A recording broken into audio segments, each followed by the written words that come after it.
நீங்கள் இப்போ பார்த்துக்கிட்டு இருக்கிறது மரவள்ளி செடியோட தண்டை தான். எவ்வித பராமரிப்பும் இன்றி சாகுபடி செய்து பயன் தரக்கூடியது தான் இந்த மரவள்ளி கிழங்கு.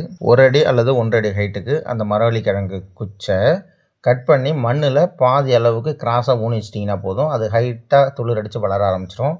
உங்களுக்கு எப்போ கிழங்கு தேவையோ நீங்கள் பிடுங்கிக்கலாம். எந்த வித பராமரிப்பும் தேவையில்லை. நான் கொஞ்சம் கடிசலான இடத்துல இந்த கட்டையை ஊனிட்டேன். அதனால் இந்த கிழங்கு பிடுங்கிறது எனக்கு கொஞ்சம் கஷ்டமாக இருந்துச்சு. இந்த கட்டையை பிடிச்சி எடுத்தாலே கிழங்கு வந்துடும். கட்டையை எடுக்கிறப்ப கிழங்கு வந்துருச்சு. ஆனால் என்னென்னா பாதி கட்டாயி உள்ளே போயிடுச்சு. அதனால் மண்ணை நோண்டி தான் அந்த கிழங்கு எடுத்தாகணும். மரவள்ளி கிழங்கு பொறுத்த வரைக்கும் 6 மாதத்திலிருந்து 8 மாதத்தில் நல்ல கிழங்கு பெருசாகிடும். இப்போ நம்ம எடுத்த கிழங்கு பத்தாது. அதனால் இன்னொரு கட்டையை நம்ம சுத்தம் பண்ணி பிடுங்கிடுவோம். கட்டையை ஊனி ரொம்ப நாள் ஆகுதா, அதனால் என்னென்னா கீழே எல்லாமே பில்லு மண்டிட்டு அந்த பில்லெல்லாம் நம்ம க்ளீன் பண்ணால் தான் கட்டையை எடுக்கிற டிஸ்டர்பன்ஸ் இல்லாமல் வரும். அதனால் அதெல்லாம் சுத்தம் பண்ணிவிட்டு நம்ம கட்டையை பிடிச்சி இழுக்க வேண்டியதான். இந்த கட்டையை இழுக்கிறப்ப அதுலேயும் எனக்கு போதுமான கிழங்கு கிடச்சிது.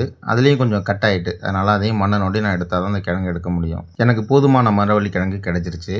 மரவள்ளி கிழங்கை பொறுத்த வரைக்கும் அவிச்சு சாப்பிட்லாம், வறுவல் பண்ணலாம், ஜிப்ஸ் போட்டு சாப்பிட்லாம். ஜிப்ஸ் நீளமாக அந்த கடையில் பாக்கெட்டில் வச்சுருப்பாங்களா, அதெல்லாம் மரவள்ளி கிழங்கு ஜிப்ஸ் தான். மரவள்ளி கிழங்கு பாயசம் ஒரு ஃபேமஸான உணவுப் பொருள். ஒரு முக்கியமான விஷயம், மரவள்ளி கிழங்கை பச்சையாக, அதாவது சமைக்காமல் சாப்பிடக்கூடாது. ஏன்னா அதில் சயனைடு கலவைகள் அதிகமாக இருக்குது.